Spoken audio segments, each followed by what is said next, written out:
I am the light coursing in the soul of the moon. Diana Scorn of the moon. Diana did not belong on Mount Targon. A group of Solari hunters discovered her swaddled between her frost-claimed parents, strangers to this land, who had clearly traveled a long way. The hunters brought her to their temple, dedicated her, and raised her as a member of the tribes of the Last Sun, known to many as the Rakor. Like all of the Solari faith, she underwent rigorous physical and religious training. However, unlike others, Diana was determined to understand why the Solari act the way they do, and the reasoning behind their beliefs. She spent her evenings digging through the libraries, devouring texts with only pale moonlight to read by. Paradoxically, this pursuit provided more questions than answers, and her teacher's aphoristic replies did little to sate her inquisitive mind. When Diana began to notice tomes had whole chapters torn from them, and all references to the moon seemed missing, the teachers assigned harsh punishments, intending to exhaust her into devotion. Likewise, her fellow acolytes distanced themselves from her and her questioning. There was one shining beacon in these years of confused, frustrated isolation: Leona. The most devout of Diana's peers, they often found themselves in impassioned debate. Though one never swayed the other in their long and frequent conversations, they developed a close friendship. Then, one glorious night, Diana discovered a hidden alcove deep within the mountain.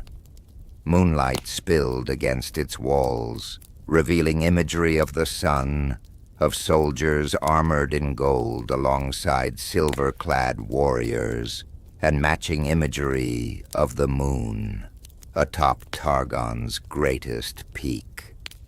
Delighted, Diana raced to share this clear message with Leona. The sun and moon were not enemies, after all. Leona did not react with joy. She urged Diana to put this heresy from her mind entirely, warning of the punishments that may befall her if she were to voice such thoughts to others. Diana had never seen her serious friend quite so grave. Frustration gnawed at her. She had reached the end of the Solari's knowledge, yet not even Leona would take this new discovery into account. What were the Solari hiding? Increasingly, Diana felt certain there was only one place she could go for answers: the top of Mount Targon. The climb tested her in every way imaginable, and time seemed to stand still as she scaled the peak. To survive, she focused her thoughts on her lone companion, and the answers that would make the Solari better, more whole. The summit greeted her with the brightest, fullest moon she'd ever seen. After a rapturous moment, a pillar of moonlight slammed into her, and she felt a presence taking hold of her, sharing glimpses of the past and of another Rakor faith called the Lunari. Diana realized this presence could only be one of the legendary aspects, and she had been chosen as its host. When the light dissipated, her mind was again her own. Diana found herself clad in armor, holding a crescent blade, and hair once dark hair, now gleaming silver. She turned to find she was not alone. Leona stood at her side, similarly bedecked in shining golden battle plate, a sunbreak, bright shield and sword in her hands. Diana was overjoyed to share in this revelatory moment with her friend, but Leona thought only of returning to the Solari. Diana begged her not to. desperate that they face this new future together. But Leona refused, and their disagreement quickly turned into a titanic battle, erupting with moonlight and sunfire. Fearful of losing herself to the aspect's power, Diana ultimately fled down the mountain. But vindicated in her search, she felt more certain than ever that she had been right to question the Solari's teachings. It was time to confront them and show the error of their ways.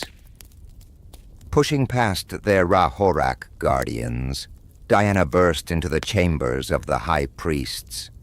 They listened with mounting horror as she told of what she had learned of the Lunari, and then they denounced her as a heretic, a blasphemer, and a peddler of false gods. Rage filled Diana, amplified by the aspect within, and she embraced it in a terrible burst of moonlight. Startled, she fled the temple, leaving a trail of death in her wake. Now, driven by half-remembered visions and glimpses of ancient knowledge, Diana clings to the only truths she knows for certain: that the Lunari and the Solari need not be foes, and that there is a greater purpose for her than to be a Solari acolyte of Mount Targon. And though that destiny remains unclear, Diana will seek it out, whatever the cost. Night's work.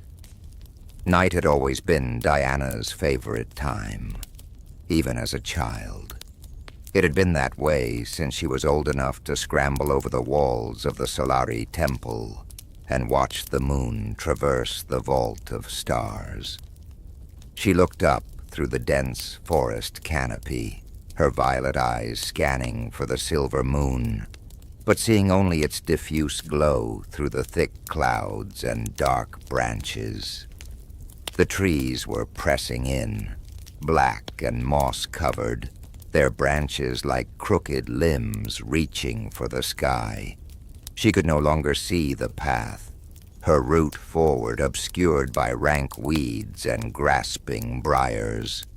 Wind-blown thorns scraped the curved plates of her armor, and Diana closed her eyes as she felt a memory stir within her. A memory, yes, but not her own. This was something else, something drawn from the fractured recollections of the celestial essence that shared her flesh. When she opened her eyes, a shimmering image of a forest overlaid the close-packed trees before her. She saw the same trees, but from a different time, from when they were young and fruitful and the path between them was dappled with light and edged in wild flowers. Raised in the harsh environs of Mount Targon, Diana had never seen a forest like this. She knew what she was seeing was an echo of the past, but the scents of honeysuckle and jasmine were as real as anything she had experienced. "Thank you," she whispered, following the spectral outline of the ancient path. It led Diana through overgrown and withered trees that ought to have been long dead. It climbed the slopes of rocky highlands and passed through stands of twisted pine and wild fir. It crossed tumbling mountain streams and wound its way around sheer slopes before bringing her to a rocky plateau overlooking a vast lake of cold, dark water. At the center of the plateau was a circle of towering stones, each carved with looping spirals and curving sigils. On every stone, Diana saw the same rune that shimmered upon her forehead, and knew she had reached her destination. Her skin tingled with a sense of febrile anticipation, a sensation she had come to associate with wild and dangerous magic. Wary now, she approached the circle, eyes scanning for threats. Diana saw nothing, but she knew something was here, something utterly hostile and yet somehow familiar. Diana moved to the center of the circle and drew her sword. Its crescent blade glittered like diamond in the wan moonlight, penetrating the clouds. She knelt with her head bowed, the blade's tip resting on the ground, its quillons at her cheeks. She felt them before she saw them, a sudden drop in pressure, a raw charge to the air. Diana surged to her feet as the spaces between the stones split apart. The air buckled and a trio of screeching beasts charged her with ferocious speed. Ivory flesh, bone-white carapaces of segmented armor, and steel talons. Terrors. Diana dived beneath a snapping jaw filled with teeth like polished ebony, slashing her sword in an overhead arc that clove the first monster's skull to its heavy shoulders. The creature fell, its flesh instantly unraveling. She rolled to her feet as the others circled like pack hunters, now wary of her gleaming blade. The creature she had killed now resembled a pool of bubbling tar. They came at her again, one from each side. Their flesh was already darkening to a bruised purple, hissing in this world's hostile atmosphere. Diana leapt over the leftmost beast and swung her sword in a crescent arc towards its neck plates. She yelled one of the Lunari's holy words. An incandescent light blazed from the blade. The beast blew apart from the inside, gobbets of newly wrought flesh disintegrating before the Moonblade's power. She landed and swayed aside from the last beast's attack. Not fast enough. Razored talons punched through the steel of her pauldrons and dragged her around. The beast's chest split apart, revealing a glutinous mass of sense organs and hooked teeth. It bit into the meat of her shoulder, and Diana screamed as numbing cold spread from the wound. She spun her sword, holding the grip like a dagger, and rammed it into the beast's body. It screeched, relinquishing its hold. Steaming black ichor poured from its ruptured body. Diana spun away, biting down on the pain racing around her body. She held her moonblade out to the side as the clouds began to thin. The beast had tasted her blood and hissed with predatory hunger. Its armored form was now entirely gloss black and venomous purple. Bladed arms unfolded and remade themselves in a fan of hooks and talons. Unnatural flesh flowed like wax to seal the awful wound her blade had ripped. The essence within Diana surged. It filled her thoughts with undying hatred from a distant epoch. She glimpsed ancient battles so terrible that entire worlds had been lost in the fires of their waging. A war that had almost unmade this very world and still might. The creature charged Diana, its body rippling with the raw power of another realm of existence. Clouds parted, and a brilliant shaft of silver speared downwards. Diana's sword drank in the radiance of distant moons, and light burned along its edge. She brought it down in an executioner's arc, cleaving plated bone and woven flesh with the power of the night's illumination. The beast came apart in an explosive detonation of light, its body utterly unmade by her blow. Its flesh melted into the night, leaving Diana alone on the plateau, her chest heaving with exertion, as the power she had joined with on the mountain withdrew to the far reaches of her flesh. She blinked away after images of a city that echoed with emptiness where once it had pulsed with life. Sadness filled her, though she had never known this place. But even as she mourned it, the memory faded and she was Diana again. The creatures were gone, and the stones of the circle gleamed with threads of silver radiance. Freed from the touch of the hateful place on the other side of the veil, their healing power seeped into the earth. Diana felt it spreading into the landscape, carried through rock and root to the very bones of the world. "This night's work is done," she said. "The way is sealed." She turned to where the moon's reflection shimmered in the waters of the lake.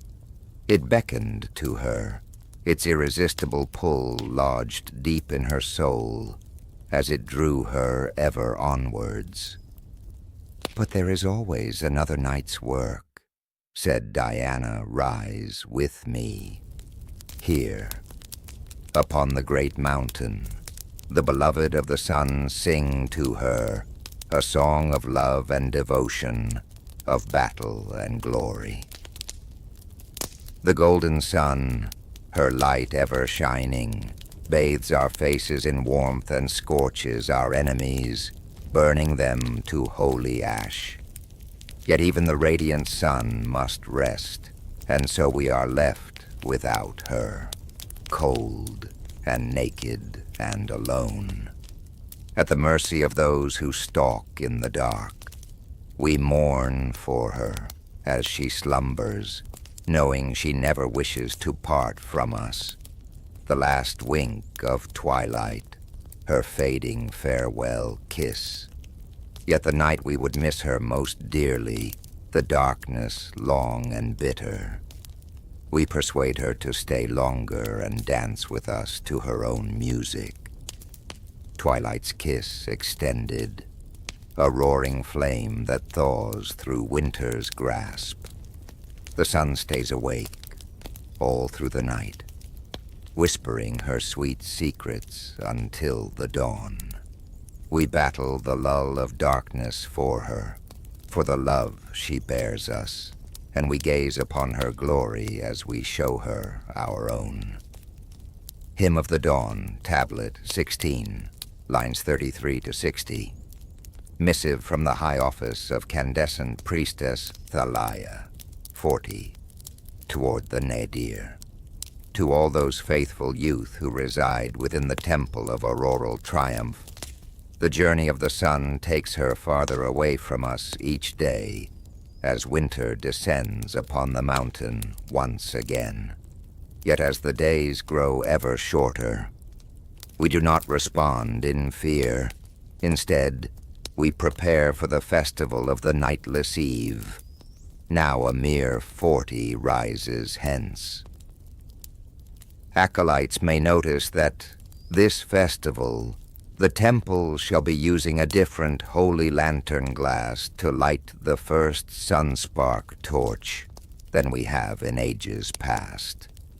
We offer our gratitude to Sunforger Iasur for creating a sacred object that will outshine its predecessor. However, we condemn the actions of the even-cursed who broke the temple's lantern glass last solstice, and encourage any with knowledge of this deed to come forth. Those of you who are of age to receive your first shield are required to attend the nightless eve and show the sun your worthiness through dance and song.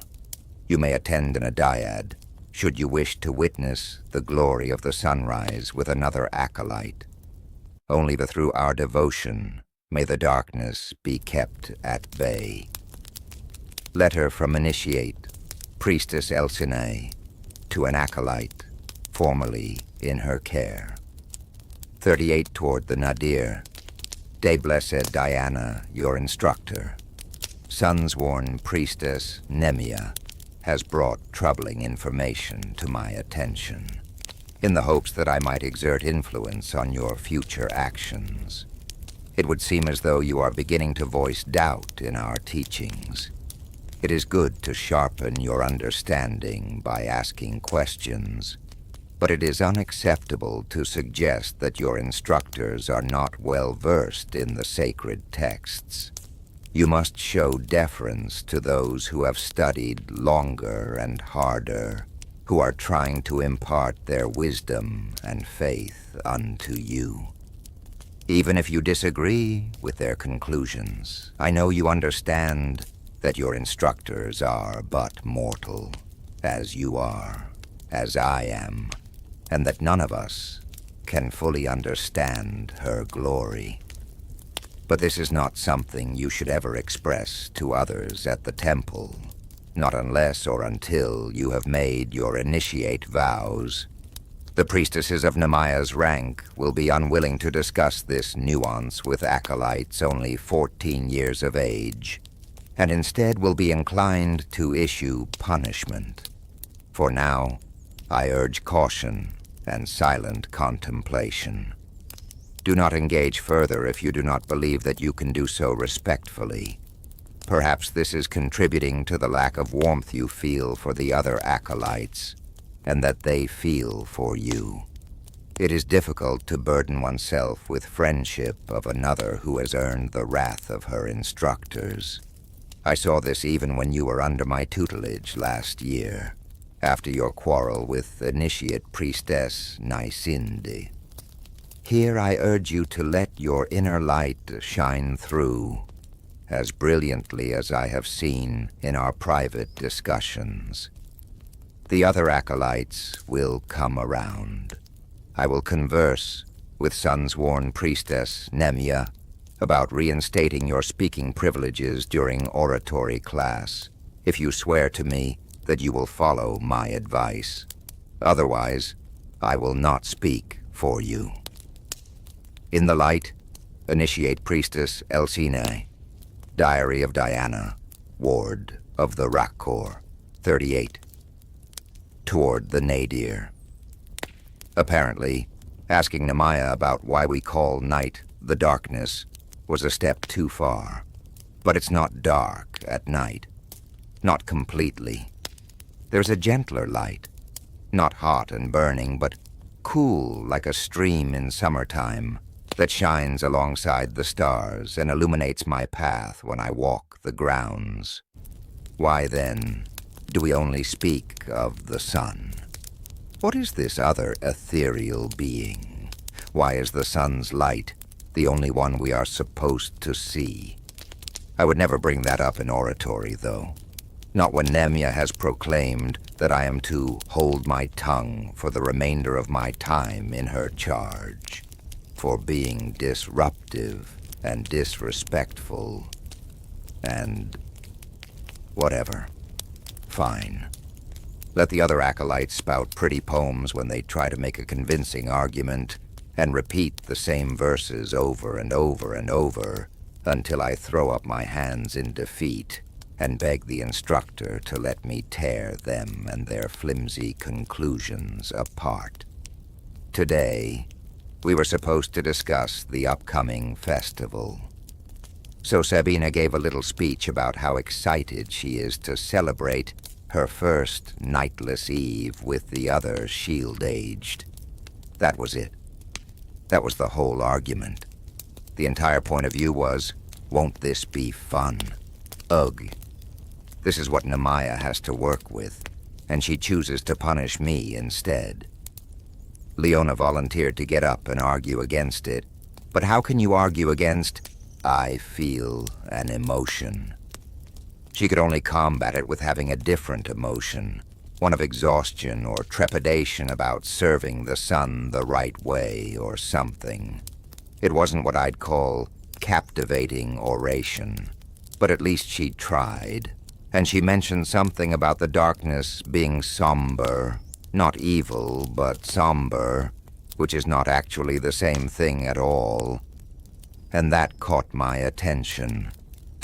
So I tried to speak after Leona, and started by asking my question about the darkness. It was meant to be rhetorical. I didn't even have the chance to talk about how the festival's just a way to reinforce how people already feel about celebrating the sun, how it is a ritual designed to subjugate us to orthodoxy instead of pursuing our own relationship with her. But apparently even that is too much for Nemya. Just because she has blessed us with light and sight doesn't mean the priesthood wants us to see things for what they really are. I can't be the first person to ever ask these questions. Can I? More tomorrow. The stars have come out again, lit by that silvery glow letter. From a devoted daughter, 37, toward the nadir, my day-blessed parents. I pray that my letter finds you both well, and that young Adonel and Kespina are healthy and happy. I respect your desire for more correspondence, and so I write to you today with nothing much to say, certainly nothing of great import. The instructors have begun their lessons on the nightless eve. I look forward to the shift in our waking hours as I and the other shield-aged prepare to face the darkness together.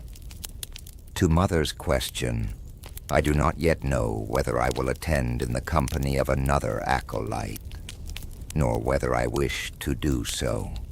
I understand that you doubt my honesty in these matters, Mother, but truly none have yet caught my eye.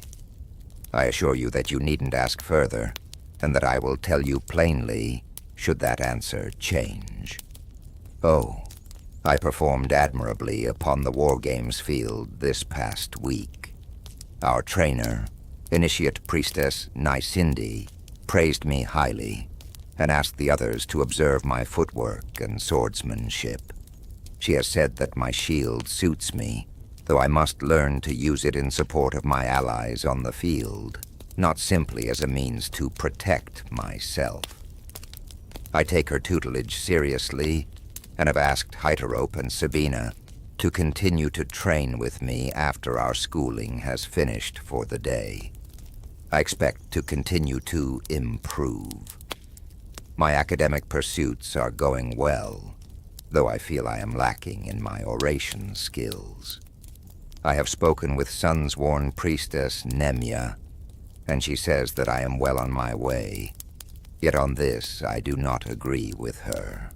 I do not mean to say that I am disrespecting my instructors, more that I wish to better my skills, and it does not appear that Sunsworn Priestess Nemya will offer any additional support.